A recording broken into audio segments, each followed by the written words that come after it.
शादियों के मामले में कुछ बहुत डिस्टर्बिंग चल रहा है आजकल।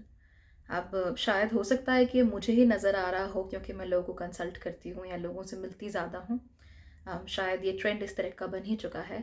लेकिन there is genuinely something very disturbing about marriages these days.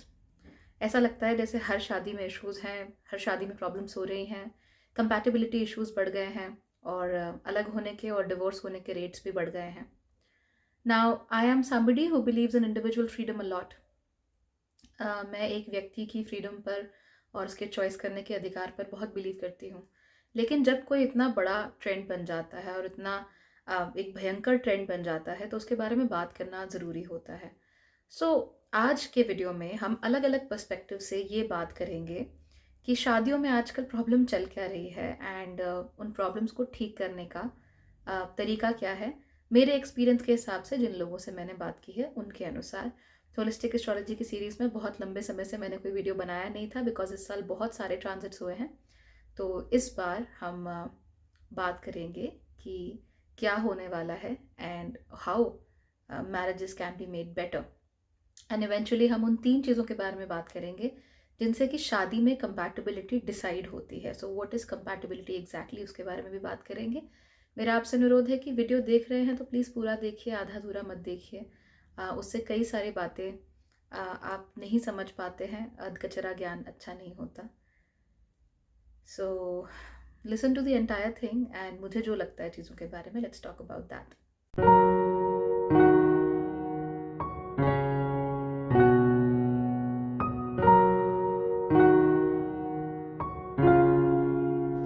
नमस्ते, भाग्यश्री होलिस्टिक एस्ट्रोलॉजी में आप लोगों का एक बार फिर से स्वागत है।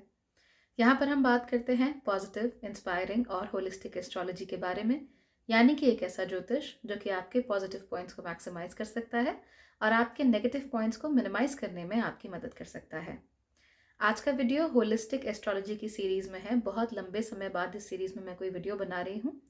होलिस्टिक एस्ट्रोलॉजी आप जानते ही हैं, this is my style of astrology, जिसमें एस्ट्रोलॉजी के साथ साथ जो हमारी कॉमन सेंस है वो भी थोड़ी मिक्स की जाती है, ताकि हम ये सतही ज्योतिष जो फैल रहा है दुनिया में उसके गुलाम ना बने। तो आज हम बात करेंगे शादी में कंपैटिबिलिटी की। अब ये वीडियो मैंने बनाया क्यों, सबसे पहले मैं आपको वो बताती हूँ। जो भी कंसल्टेशंस मेरे पास आते हैं उसमें सबसे पॉपुलर कंसल्टेशन होता है शादी वाला। Most of the people want to know कि उनकी शादी कैसे होगी। तो I provide 2 kinds of consultations, one is singles के लिए मैरिज और एक है कपल्स के लिए मैरिज। तो कपल्स वाले में शादी से पहले या शादी के बाद कोई इशू आता है तो उसमें बात कर सकते हो, और सिंगल्स में यू कैन नो कि भाई शादी कहाँ, कैसे, किस तरह के व्यक्ति से हो सकती है और आप अपनी शादी में बेहतर कैसे दे सकते हो। तो ये कंसल्टेशन बहुत पॉपुलर है, इसका मतलब कि लोग शादी के बारे में बहुत ज़्यादा जानना चाहते हैं। इसके अलावा भी जो दूसरे कंसल्टेशंस होते हैं जिसमें आप क्वेश्चंस पूछ सकते हो, जैसे बेसिक हो गया या कॉम्प्रिहेंसिव हो गया, वहाँ पर भी ज़्यादातर लोग शादी के बारे में सवाल ज़रूर पूछते हैं, क्योंकि शादी हमारे जीवन के सबसे बड़े, सबसे इम्पॉर्टेंट डिसीजंस में से एक होता है। बिजनेस हर कोई नहीं करता, स्पोर्ट्समैन हर कोई नहीं बनता, जीतना हर कोई नहीं चाहता, लेकिन शादी तो ऑलमोस्ट हर किसी की हो जाती है। सो शादी becomes a very important question. लेकिन आजकल जो मुझे ट्रेंड देखने में मिल रहा है या जिस तरीके के लोगों से मैं बात करती हूँ उसमें क्या है, अर्बन ऑडियंस है और यहाँ पर शादी का टूटना, शादी का विघटन, घर परिवार का विघटन, ये बहुत ज़्यादा बढ़ गया है। शादी करने के 1 महीने के अंदर ही शादियों का टूट जाना या 2 हफ्ते के अंदर शादियों का टूट जाना बहुत बड़ी एक एक बहुत कॉमन चीज़ हो गई है। I have seen this in so many cases. In fact मैंने ऐसे केसेस भी देखे हैं जहाँ पे आप 2-3 साल से 4 साल से रिलेशनशिप में थे और उसके बाद शादी करते ही सब कुछ बिखर जाता है। ऐसे भी लोग देखे हैं जो बचपन से साथ थे, या 6-7 साल, 8 साल लंबा रिलेशनशिप था कि लिटरली साथ बड़े हुए हैं। तो ऐसा लगता है कि एक दूसरे के बारे में सब कुछ जानते हैं, लेकिन शादी करते ही everything goes down the drain, सब खराब हो जाता है।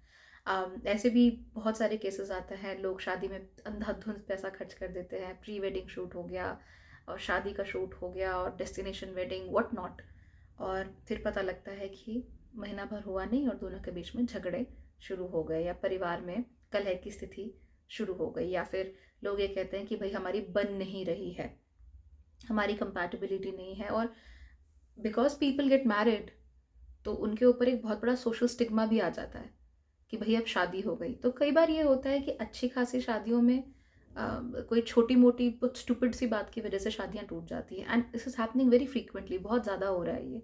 कोई भी स्टूपिड सी बात हो जाएगी, कोई भी छोटी मोटी बात जिसको आप आराम से मिल बैठ के सुलझा सकते हो, वो बात भी बहुत बड़ी हो जाती है और शादियां टूट जाती है। और कई बार ऐसा भी होता है दैट आपको जेन्युइनली प्रताड़ना झेलनी पड़ रही है। तो देखिए जिनको जेन्युइनली प्रताड़ना झेलनी पड़ रही है, जो सचमुच में बहुत परेशान है, जहाँ बिल्कुल कंपैटिबिलिटी नहीं है, जहाँ पे आप सैल्वेज ही नहीं कर सकते किसी चीज़ को, आपके ऊपर शारीरिक और मानसिक रूप से प्रताड़ना की जा रही है, आपको पीड़ित किया जा रहा है और आपको लेकिन ज़्यादातर केसेस में ईगो दो लोगों का या फिर उनकी समझ की कमी, इसकी वजह से शादी में ब्रेक हो जाता है। अब बात सुनने में कड़वी लग सकती है, but that is the truth, क्योंकि जब आप third person point of view से देख रहे होते हैं ना किसी चीज़ को, तब आपको रियलाइज़ होता है कि दोनों की गलतियाँ कहाँ कहाँ हैं, and then you are able to see things a lot more clearly, जो हम रिलेशनशिप में रहकर नहीं कर पाते। तो ऐसे भी केसेस होते हैं जहाँ पे लोग शादी तोड़ देते हैं, अकेले हो जाते हैं, फिर समझ नहीं आता क्या करें। उसके बाद कुछ लोग ऐसे भी होते हैं जिनको बहुत रिग्रेट हो रहा होता है, but they can not go back. और अगर वहाँ शादी में बच्चे इन्वॉल्व हों तो फिर और मुसीबत सबके लिए क्रिएट हो जाती है। ये सब क्यों होता है? देखिए, हम शादी से पहले कुंडली मिलाने की बात करते हैं, है ना? हर कोई ये कहता है कि आप कुंडली मिलाइए, लेकिन आपने नोट किया है हमारे दादा परदादाओं की जनरेशन में हर किसी की कुंडली होती नहीं थी। इनफैक्ट उन लोगों को अपना ठीक ठीक जन्म का समय और ठीक ठीक जन्म की तारीख भी पता नहीं होती थी। तो उन्हें ऐसा लगता था कि भाई अब जहाँ भी उनको पसंद आ रही है, जहाँ भी घर परिवार में लड़की अच्छी लगी, लड़का अच्छा लगा, शादी कर ली। हमें सोच के ऐसा लगता है कि देखिए वो लोगों का कल्चर कितना अच्छा था, सब कुछ कितना अच्छा था, शादियाँ टिक जाती थी, और आजकल कल्चर कितना बेकार है कि शादियाँ टिक नहीं रही हैं। बात एक्चुअली कल्चर की नहीं है, बात आपके सोशल स्टेटस की नहीं है, आप कितने पढ़े लिखे हैं उसकी भी नहीं है, आपके पास कितना पैसा है उसकी भी नहीं है। बहुत सारे ऐसे देश होते हैं जहाँ हमें लगता है कि यहाँ तो बड़ा ओपन सा कल्चर है, वहाँ भी शादियाँ हैं, वहाँ भी फैमिलीज़ हैं, वहाँ भी लोग वैसे ही रहते हैं जैसे इंडिया में रहते हैं। तो आपके दिमाग में कंपैटिबिलिटी को लेकर, साथ निभाने को लेकर जो एक्सटर्नल फैक्टर्स हैं उनको हटा दीजिए, दे डोंट मैटर। आप चाहे अनपढ़ हो तो भी आपकी शादी टूट सकती है, और आप चाहे बहुत पढ़े लिखे हो, पीएचडी कर लिया हो, पूरी दुनिया में आपका डंका बज रहा हो, तो भी आपकी शादी टिक सकती है। इन चीज़ों से उसका कोई लेना देना होता नहीं है। जहाँ तक कुंडली कंपैटिबिलिटी की बात होती है, बहुत सारे लोग कुंडलियाँ मिलाते नहीं हैं शादी करने से पहले, तो उन्हें दिक्कत हो जाती है।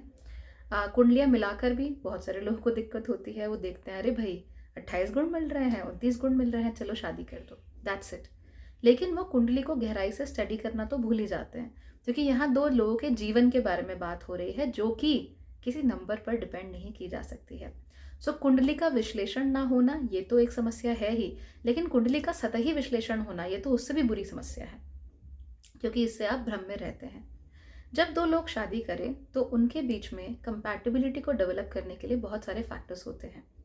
मेरे विचार से आपके जीवन में कोई भी रिलेशनशिप हो, खास तौर पे शादी, तो उसमें कंपैटिबिलिटी का निर्धारण करने के लिए या फिर उसे लंबे समय तक टिकाने के लिए 3 पिलर्स महत्वपूर्ण होते हैं।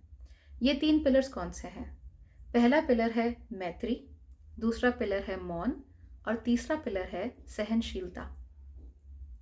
अगर आप दो लोग जिनकी भी शादी हो रही है, जो दोस्त हैं, या आप रिलेशनशिप में हैं, या आपके घर में कोई भी व्यक्ति है, इन तीनों गुणों को आप जिस भी रिश्ते में डालेंगे, वही रिश्ता आपके लिए फलना फूलना शुरू कर देगा। दोनों तरफ से हो तो बहुत अच्छा है, क्योंकि एक तरफ से रिश्ते टिकते नहीं हैं। तो दोनों तरफ से ये गुण थोड़ा कम थोड़ा ज़्यादा लेकिन होने चाहिए, ये तीनों पिलर्स होने चाहिए। इनके बारे में बात करते हैं। पहला पिलर है मैत्री। मैत्री का मतलब होता है मित्रता यानी दोस्ती। जो भी लोग रिलेशनशिप में हैं, शादी कर रहे हैं, उनके बीच में पहला मेरे विचार से जो गुण होना चाहिए या जो भाव होना चाहिए, वो हमेशा मैत्री का या दोस्ती का भाव होना चाहिए। अगर आप किसी के दोस्त नहीं बन सकते तो आप अपनी आने वाली ज़िंदगी उसके साथ नहीं बिता सकते। और अब ये मत सोचकर चलिए कि सामने वाला व्यक्ति आपकी हर ज़रूरत को पूरा करेगा, आपकी हर बात को मान लेगा। आपने देखा ही है ना कि हमारे घर में हमारी अपने माँ बाप से, अपने भाई बहन से भी कई बार नहीं बनती, जबकि हम बचपन से ही इनके साथ रहते हैं, इनके बारे में हर एक चीज़ जानते हैं। उसके बावजूद भी कई बार हमारे इनके साथ झगड़े हो जाते हैं।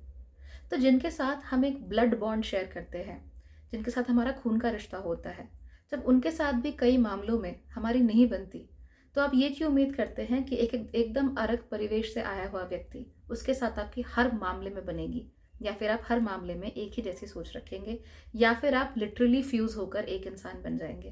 That is not going to happen. तो ये जो फॉल्स एक्सपेक्टेशन होती है उसको अपने आप से दूर कर दीजिए और दूसरे व्यक्ति के प्रति मित्रता का भाव रखिए। जब आप किसी के मित्र होते हैं तो आप हमेशा उसके बारे में अच्छा सोचने की कोशिश करते हो और उसको अच्छे रास्ते पर डालने की कोशिश करते हो। आप ये नहीं कहते अपने मित्र को कि देखो मैंने तो तुमसे पहले ही कहा था कि ऐसा मत करो, क्योंकि वहां पर अपने ईगो को बढ़ाना कभी भी आपकी प्रायोरिटी नहीं होती। मान लीजिए कि आपके हस्बैंड वो किसी नई इन्वेस्टमेंट स्कीम में पैसा लगा रहे हैं और आपको मालूम है कि ये इन्वेस्टमेंट स्कीम बेकार है, तो आप क्या करेंगे? आप ताना मारेंगे, आप समझाने की कोशिश करेंगे कि कैसे आप इन्वेस्टमेंट के बारे में ज़्यादा जानती हैं और कैसे आपको सब कुछ पता है, एट्सेट्रा एट्सेट्रा एट्सेट्रा। हो सकता है कि एग्जैक्टली यही सिनारियो आपकी पत्नी कर रही हो। आपको लगता हो कि भाई मेरी पत्नी तो ये किट्टी में पैसा डाल रही है, सब बेकार है, इससे कुछ नहीं होने वाला, मुझे इन्वेस्टमेंट के बारे में ज़्यादा पता है। तो इन दोनों केसेस में क्या है कि दोनों का जो ईगो है, दैट आई नो मोर, ये ज़्यादा हावी है। और जब आई नो मोर हैवी हो जाता है, हावी हो जाता है, तो आप दूसरे व्यक्ति को घृणा से या हिकारत की दृष्टि से देखने लगते हैं कि ये कुछ नहीं जानता, ये मूर्ख है। जब हम उसे मूर्खता की दृष्टि से देखते हैं तो नेचुरल सी बात है कि वो रिटेलिएट तो करेगा। तो उसके बाद आपकी बात मानने की बजाय वो व्यक्ति आपकी बात नहीं मानेगा, उल्टा जो कार्य वो कर रहा है जो कि आपको मालूम है कि गलत है, वो कार्य वो ज़्यादा करने लगेगा। लेकिन जब आप उस व्यक्ति के प्रति मित्रता का भाव रखेंगे तो हो सकता है कि वो व्यक्ति कोई इन्वेस्टमेंट करने से पहले आपसे पूछे। आपका पति किसी नई इन्वेस्टमेंट स्कीम में पैसा डालने से पहले आपसे पूछे। आपकी पत्नी किसी नई किट्टी में पैसा डालने से पहले आपसे पूछे, आपसे बात करे कि क्या मैं जो कर रही हूँ आपके विचार से सही है, do you think it is right. ठीक वैसे ही जैसे हम अपने दोस्त से पूछते हैं, और इसमें परमिशन लेने वाली बात नहीं होती। बहुत सारे लोग सोचते हैं कि हम परमिशन क्यों लें। It's not about permission, it's about talking and sharing, right. और फिर आप उन्हें बताते हैं कि आप इस चीज़ के बारे में ऐसा सोचते हैं। फिर आप दोनों चिंतन मनन करते हैं। हो सकता है कि आपकी पत्नी आपकी बात को ना समझे, किट्टी में पैसा डाल दें। हो सकता है आपके पति आपकी बात को ना समझे और इन्वेस्टमेंट स्कीम में पैसा डाल दें। Let them. लेकिन अगर उन्हें नुकसान होता है ना, तो फिर आप वहाँ जाकर उन्हें ये सुनाने नहीं लगते कि देखो मैंने तो तुम्हें पहले ही कहा था, तुम तो हो ही बेवकूफ़, तुम्हें कुछ आता नहीं है, तुम अपनी मर्जी की मालिक क्यों बनी बैठी हो, तुमको ऐसा लगता है कि तुम सब जानते हो, एट्सेट्रा एट्सेट्रा। जिस व्यक्ति के मन में ये ईगो का भाव होगा वो ऐसी बातें करेगा। लेकिन जिसके मन में मैत्री का भाव होगा, अगर वो गलत भी कर रहा है तो सबसे पहले जाकर आप उन्हें सांत्वना देंगे, उन्हें चुप कराएंगे, और उनके मन में जो दुख चल रहा है ना गलत डिसीजन लेने का, आप उस दुख को शांत करने की कोशिश करेंगे, क्योंकि वो व्यक्ति ऑलरेडी जानता है कि उसने गलती कर दी। तो आप मैत्री का भाव रखोगे तभी आप इस तरह का कंपैशन डेवलप कर सकते हो उस व्यक्ति के लिए, अन्यथा नहीं कर सकते। अदरवाइज आप क्या बोलोगे, मैंने तो पहले ही कहा था, तुम्हें तो कुछ आता ही नहीं है, तुम तो मेरी बात सुनते ही नहीं हो, एट्सेट्रा एट्सेट्रा। तो आपको क्या लगता है, ऐसे में जो सामने वाला व्यक्ति है वो दोबारा आपकी बात सुनेगा? नहीं। अगर उससे गलती हो रही है दोबारा तो वो ज़रूर करेंगे, बस इस बार आपको पता नहीं चलेगा। सो दिस मैत्री और ये दोस्ती का भाव होता है, ये दो लोगों के बीच में ज़रूरी होता है। अब कई लोग ये सोचते हैं कि भाई मुझसे डिस्कस करें, मैं बताऊं क्या करना है, ठीक है, लेकिन आप फिर ये उम्मीद मत रखिए कि वो आपकी बात मानेंगे ही। और ये उम्मीद ना रखना भी मैत्री के भाव के लिए बहुत ज़रूरी होता है। So this kind of relationship between you two is always going to work out. हो सकता है कुछ समय में वो प्यार वाली जो बटरफ्लाइज होती हैं वो आना बंद हो जाए, क्योंकि आप लोग लिटरली साथ रह रहे हैं 1-1.5 साल से, आपके सर पे रिस्पॉन्सिबिलिटीज़ बहुत ज़्यादा आ जाएं। लेकिन जब तक ये मैत्री का भाव स्ट्रॉन्ग रहता है तब तक रिश्ता नहीं टूटता, चाहे उसमें वो बटरफ्लाइज प्यार वाले कम हो जाए, चाहे हर वैलेंटाइन डे पे एक दूसरे को गिफ्ट ना दिए जाए, चाहे कोई आपकी एनिवर्सरी भूल जाए दोनों में से, या फिर हो सकता है कि एनिवर्सरी के वक्त दोनों साथ ना रह पाए, कुछ भी हो सकता है। लेकिन जहाँ तक मैत्री का भाव बना रहता है वहाँ तक रिश्ते को टूटने से कोई नहीं बचा सकता। झगड़े भी हो जाते हैं तो भी रिश्ता बचा रह जाता है, कोई बहुत बड़ा डिसएग्रीमेंट हो जाता है उसमें भी रिश्ता बचा रहता है। So again very very important. मेरे विचार से जो दूसरा पिलर है कंपैटिबिलिटी का, खास तौर पे शादी में, वो मित्रता के बाद होता है मौन, यानी कीपिंग क्वाइट, मुंह बंद रखना। जो मेरी उम्र के लोग हैं और जो मुझसे छोटे भी हैं और शायद 5-7-10 साल बड़े भी लगा लीजिए, मिलेनियल जनरेशन जी जिनको हम कहते हैं, उनके अंदर एक बहुत एक अजीब सी बात होती है that they want to share everything. हमने अपने रिलेशनशिप को सोशल मीडिया बना लिया है कि कुछ भी कर रहे हैं तो दुनिया के साथ शेयर कर रहे हैं, खा रहे हैं तो शेयर कर रहे हैं, बात कर रहे हैं तो शेयर कर रहे हैं। आपके बच्चे 1 महीने के हो जा रहे हैं तो उसको भी आप सेलिब्रेट कर रहे हैं, शेयर कर रहे हैं। आपके मैंने मैंने बहुत देखा है, I don't mind it honestly, लेकिन एक एग्जांपल दे रही हूँ। जैसे आज पहली बार हम दोनों साथ घूमने गए, या पहली बार हम मूवी देखने गए, या मेरे बेटे ने पहली बार ड्राइंग की। I mean it's not bad, it's good, अच्छा लगता है शेयर करना। लेकिन शादी में भी कई बार हम इसी चीज़ को ले आते हैं। हमें लगता है कि हमें हर चीज़ शेयर करनी है, हर चीज़ बोलनी है, और सामने वाला भी हमें हर चीज़ शेयर करे, हर चीज़ बोले। देखिए, आप दोनों की 100% बातें तो मैच नहीं हो सकती, चाहे कुछ भी कर लीजिए। It's not going to happen. ऐसे में आपको हर चीज़ शेयर करना भी शोभा नहीं देता है। अब ये चीज़ काम कहाँ आती है? ऐसे नहीं कह रही हूँ कि आप घूमने चले जाइए, कुछ भी पैसा उड़ा दीजिए और बताइए ही मत अपने पार्टनर को, नथिंग लाइक इट। बट मौन ज़रूरी कहाँ होता है?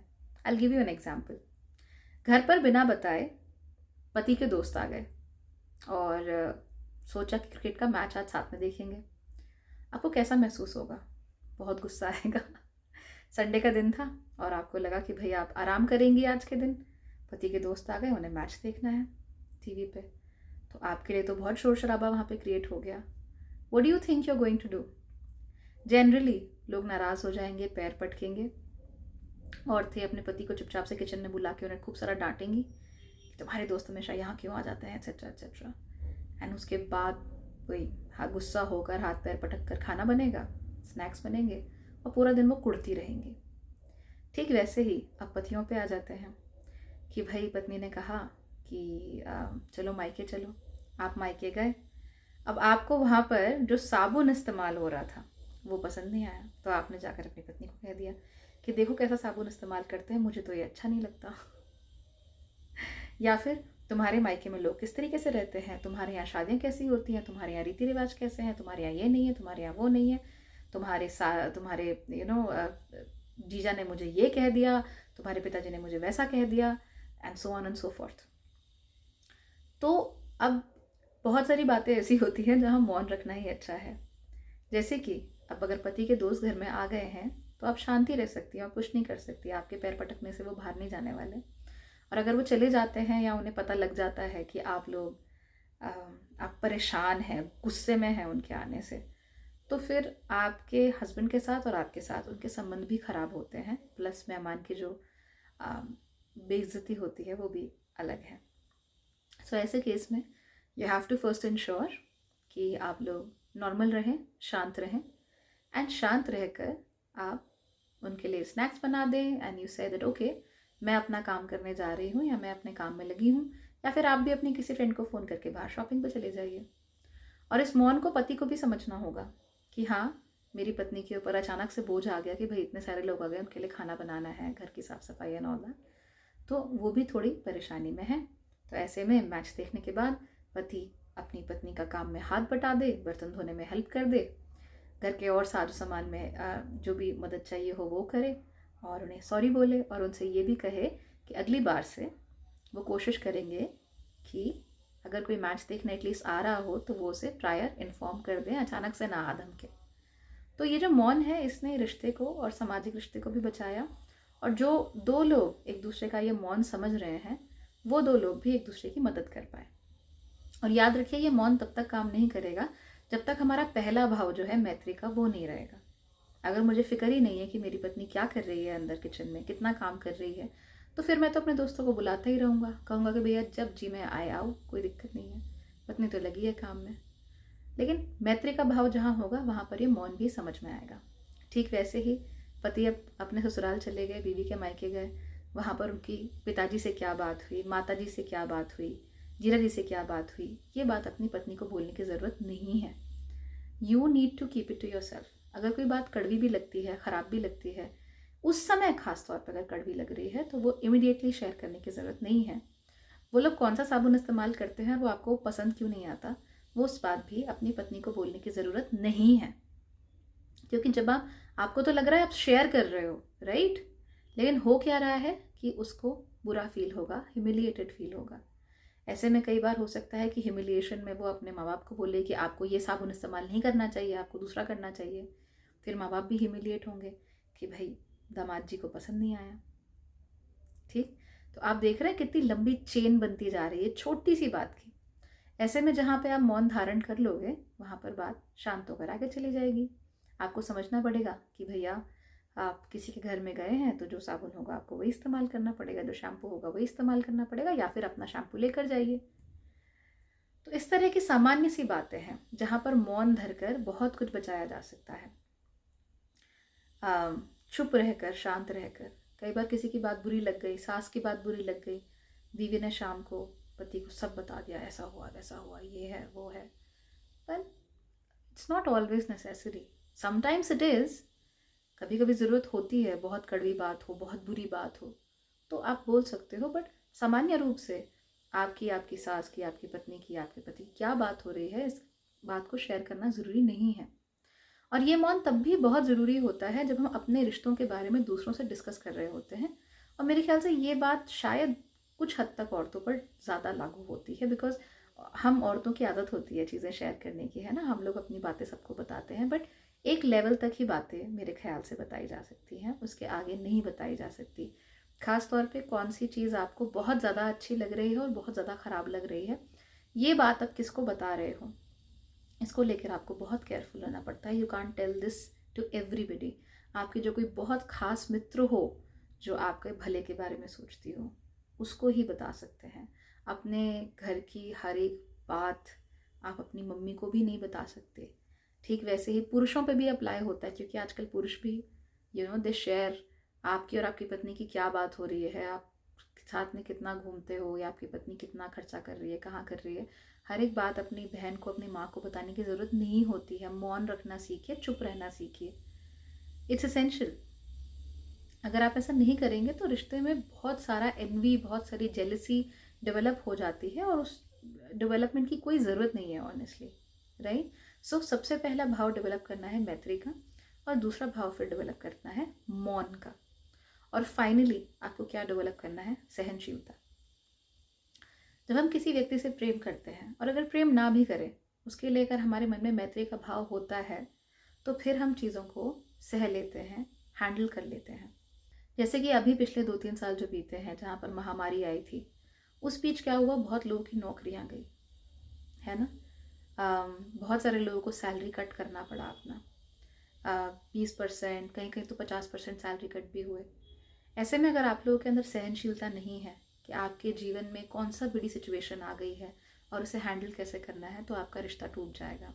एंड यू वोंट बिलीव कि पैसा कितने सारे रिश्तों के टूटने की वजह होता है।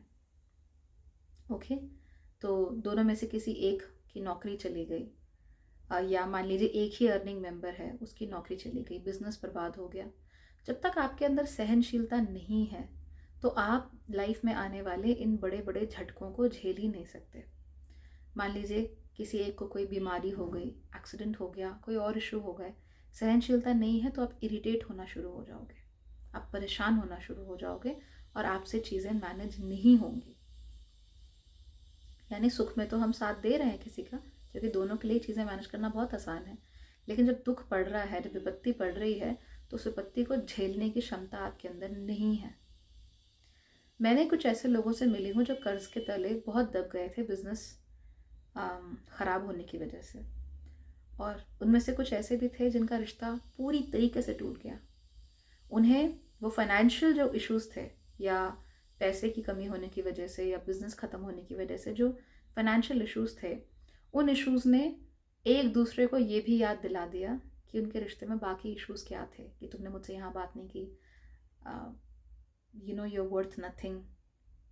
मैंने एक महिला का एग्जांपल देती हूँ। उनके पति की नौकरी चली गई, and thankfully she got a job, उन्हें नौकरी मिल गई, और पति को लगभग डेढ़ साल तक घर पे बैठना पड़ा। तो उनका अपने पति की तरफ जो नज़रिया था वो बिल्कुल बदल गया, completely changed.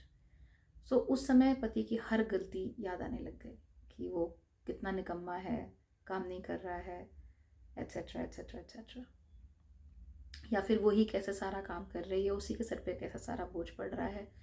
And it was too much for the husband to handle.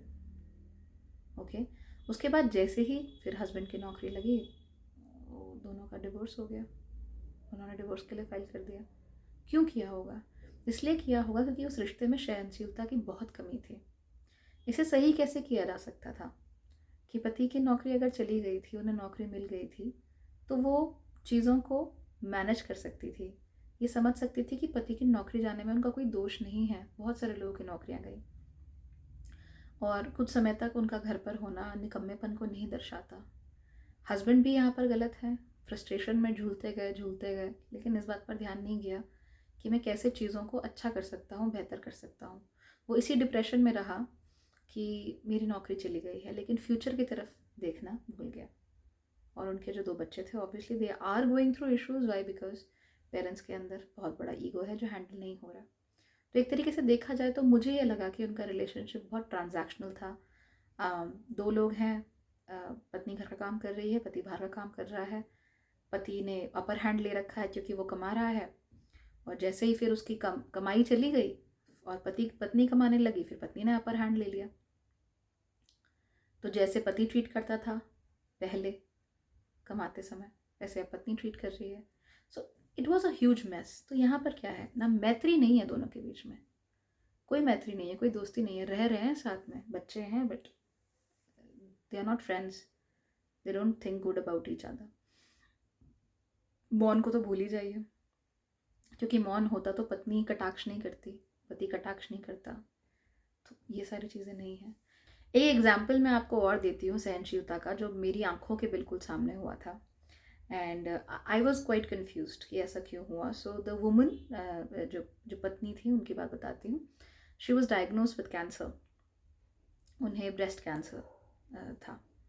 अब ब्रेस्ट कैंसर बहुत एडवांस स्टेजेस पे नहीं था, पर I mean it had developed, but advance stages में नहीं था। तो डॉक्टर्स ने मैसेक्टोमी की उनको सलाह दी, राइट। तो husband was there with her throughout the entire, जो भी उनका मैसेक्टोमी हुआ, कीमो हुआ, उसमें हस्बैंड ने पूरा साथ दिया। ऐसी बात नहीं कि साथ नहीं दिया, he was there with her all the time. लेकिन जब उनका थेरेपी चल रही थी, कीमो चल रहा था, तो उस टाइम पे पत्नी के अंदर का जो नेचर है वो बहुत चिड़चिड़ा हो गया। क्योंकि हो जाता है कई बार, आप शारीरिक रूप से जब आप सही नहीं होते हो, फिर आपकी मैसेक्टोमी अगर हो रही है, तो आप चिड़चिड़े हो जाते हो। आपकी सेल्फ आइडेंटिटी पर बहुत सारे आपको लगता है क्वेश्चन मार्क लग गए। So you change in significant ways. अब ये जो चिड़चिड़ापन था, ये हस्बैंड से सहा नहीं गया। उन्हें ऐसा लगा दैट ये इतनी बीमार है, इसकी मैसेक्टोमी हुई है, उसके बावजूद मैं इसकी हेल्प कर रहा हूँ, इतनी मदद कर रहा हूँ, इतनी छुट्टियाँ ले रहा हूँ ऑफिस से, और इसको देखो ये चिड़चिड़ापन दिखा रही है मुझे, इसे कोई कदर नहीं है मेरी। तो यहाँ पर सहनशीलता की दोनों में ही कमी है। उस स्त्री को मैं इतना दोष नहीं दूंगी, obviously she was going through a lot, और आसान नहीं होती ये चीज़ें मैनेज करना। पर जो यहाँ पे जो पति हैं, उनका काफ़ी दोष है, क्योंकि यहाँ मैत्री का भाव नहीं है, चुप का भाव नहीं है। बार बार बीवी को सुनाना कि मैंने तुम्हारे लिए क्या क्या किया है, तुम्हारे लिए क्या क्या मिस कर रहा हूँ, राइट। मेरे दोस्त देखो वहाँ गए हैं हॉलीडे पे, मैं उनके साथ नहीं गया क्योंकि मैं यहाँ तुम्हारे लिए तुम्हारी मदद कर रहा हूँ। तो तुम आपने कितने भी अच्छे तरीके से वो बात बोली हो, उसका जो इवेंचुअल रिजल्ट है ना, वो ख़राब ही निकलेगा, क्योंकि ना मैत्री है, ना ही मौन है, और ना ही सहनशीलता है। ज़रा सा भी अगर बात यहाँ पर आ गई दैट मैंने इसके लिए इतना कुछ किया, ये मेरे लिए क्या कर रही है, ये तो उल्टा जवाब दे रही है, तो वहाँ पर आपकी सहनशीलता तो है ही नहीं ना। आप दूसरे वाले का मानसिक जो स्थिति है, हम उसे समझ ही नहीं पा रहे हैं, क्योंकि ना मैत्री भी नहीं है हमारे यहाँ पे। तो ऐसे में क्या होता है, शादियाँ ख़राब होती हैं। दे आर नॉट डिवोर्स्ड, वो अलग नहीं हुए हैं, साथ ही हैं, लेकिन साथ रहकर जो इश्यूज अभी भी उनकी शादी में है, जो ब्रेक आया है, जो दरार पड़ी है, वो दरार को फुलफिल करना पॉसिबल नहीं है। ठीक, बार बार ये कहना मैं तुम्हारी वजह से अपने लिए टाइम नहीं निकाल पा रहा हूँ, ऐसा वैसा, इट वॉज टू मच। ना पति से बर्दाश्त हुआ एक इतना बड़ा विपत्ति और उसके साथ बीवी की चिड़चिड़ाहट, और ना ही पत्नी से बर्दाश्त हुआ कि इतना कुछ करने के बाद भी उसने उसे ये कह दिया कि मैं कुछ कर नहीं पाया बिकॉज ऑफ यू। सो सहनशीलता की कमी दोनों तरफ से है, जहाँ भी विपत्ति आई सहनशीलता थी नहीं तो टूट गए। तो कहने सुनने में जब हम दूसरों की इस तरह से बातें बताते हैं, असली किस्से मैं सुनाती हूँ कि ऐसे ऐसे लोगों के साथ भी हुआ है, तो हमें लगता है कि हम इन चीज़ों से इम्यून हैं, हमें ये सब नहीं होने वाला, हम तो भैया बहुत अच्छे लोग हैं, हम तो सबकी सुनते हैं। बट एक्चुअली में ऐसा होता नहीं है। कितने ही लोग हैं जो, आप ही बताइए, आप भी ऐसा शायद करते होंगे कि मैंने उसके लिए ये किया, मैंने उसके लिए इतना किया, उसने मेरे लिए क्या किया। या फिर आपको ये कहते हुए पाए जाएंगे कि मैं ही सब कुछ हैंडल कर रही हूँ, वो मेरे लिए क्या कर रहा है ना, या वो रिश्ते को बचा नहीं रहा है, या एट्सेट्रा एट्सेट्रा। तो कंपैटिबिलिटी, चाहे आपकी कुंडली मिलती हो चाहे ना मिलती हो, चाहे आपके ग्रह मिलते हो चाहे ना मिलते हो, चाहे आपको डेट ऑफ बर्थ पता हो चाहे ना पता हो, डज नॉट मैटर। अगर आप इन तीनों गुणों पर काम करना शुरू करते हैं तो कोई भी शादी टिक सकती है।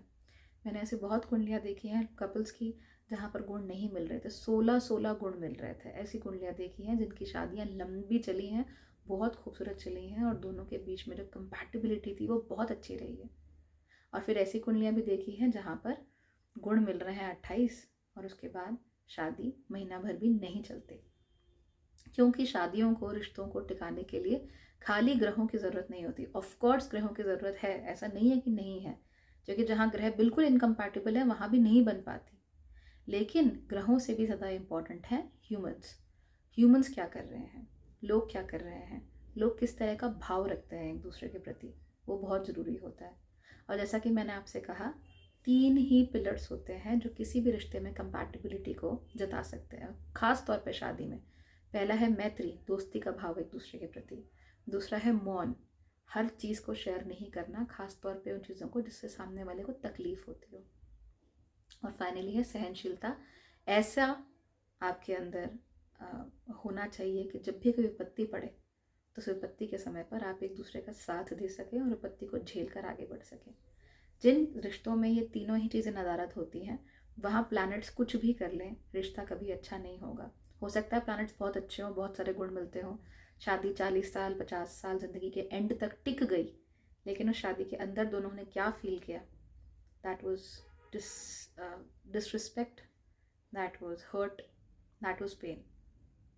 ठीक, तो अगेन जैसा कि मैंने कहा, this is holistic astrology, right. It is not अरे ये गुण मिल रहा है, ये गुण मिल रहा है, ये प्लैनेट ऐसा है, ये प्लैनेट ऐसा है, चलो जी शादी कर लो। Nothing like it. Never forget the human element, never forget that we are creatures of habit, we are creatures of our society. और जो सोसाइटी हमें सिखाती है अक्सर हम वही करते हैं। तो मुझे और चाहिए, मुझे बेहतर चाहिए, मुझे ये चाहिए, मुझे वो चाहिए, get rid of all that nonsense, okay, get rid of it, it is complete utter nonsense, you don't need it. सिर्फ इस बात पर फोकस कीजिए कि आपने ये 3 गुण डेवलप किए या नहीं किए। कर लिए, कोई भी रिश्ता अच्छे से चलेगा, नहीं किए फिर ग्रह कुछ नहीं कर पाएंगे। ठीक, शादी टिका देंगे पर अच्छी नहीं बना पाएंगे। अच्छी शादी के लिए ये ज़रूरी है। ठीक, I hope that this was helpful for you. इस साल बहुत सारे ट्रांजिट्स हुए, तो ट्रांजिट्स की वजह से होलिस्टिक एस्ट्रोलॉजी के वीडियोस थोड़े कम बने, नक्षत्रों के वीडियोस भी थोड़े कम बने। नेक्स्ट ईयर ऑफ कोर्स इतने सारे ट्रांजिट नहीं है, so which is amazing, and we should हम दूसरे जो हमारे वीडियोस हैं, planets in houses, planets in different राशिज, वो वीडियोस हम ज़्यादा अच्छे से कर सकते हैं। कंपैटिबिलिटी सीरीज़ भी है, वो भी मैं उसको फॉलो थ्रू नहीं कर पाई, पर I will do that. So hopefully this is good for you and it works out for you. अगर एडवाइस मेरी अच्छी लगी आप लोगों को तो फॉलो ज़रूर कीजिएगा, डेली लाइफ में फॉलो कीजिएगा। और जब भी आपको लगे कि थिंग्स आर गोइंग रॉन्ग तो इस वीडियो को सेव करके रखिए, 1 महीने बाद, 2 महीने बाद जब भी ज़रूरत पड़े दोबारा सुन लीजिए। I hope it helps you. Thank you so much for watching.